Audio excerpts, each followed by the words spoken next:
In tonight with something that could affect every single person within the sound of my voice. Yesterday, when the group of 7 nations got together in France, the mood was kind of grim. And much of that has to do with financial fears. For the first time, we actually heard world leaders articulate their concerns for an oncoming global recession. Within the last 24 hours, in fact, Morgan Stanley, one of the largest multinational investment banks in the world, announced that it is downgrading its growth outlook for the first quarter of 2020 from 2.8 to 2.6%. Doesn't sound like a lot, but it is. It is suggesting that we could be in a recession within 6 months. That's Morgan Stanley saying that. Now, some of the talk of global recession is conjecture. Some of it is political.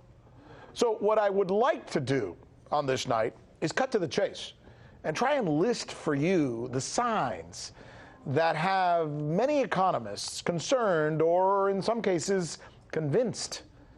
There are 7 of them. Let me take you through them. 1, the Mac Daddy, the escalation of the U.S.-China tariff war that really began about 18 months ago. 2, just last week, for the first time in a decade, the U.S. manufacturing sector showed a significant decline. 3, the recession in Germany has already begun. The economy contracted by a small margin in the second quarter and will contract by an even larger margins in the third. 4, China has a debt crisis. State industries have borrowed heavily, and so have consumers. Banks are weighed down by loans that may never get repaid. 5, the uncertainty of Brexit has already damaged investment and GDP growth throughout Europe. 6, tertiary countries with large economies still are also already in recession or have recently suffered a contraction. Here's the list: Argentina, Iran, South Africa, Turkey, Venezuela.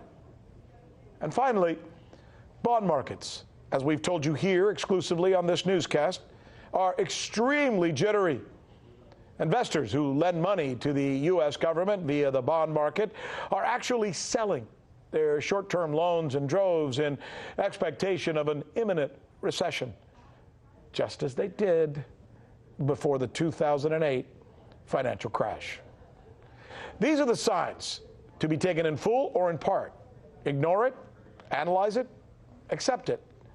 We present it in keeping with the axiom that we believe that information is power.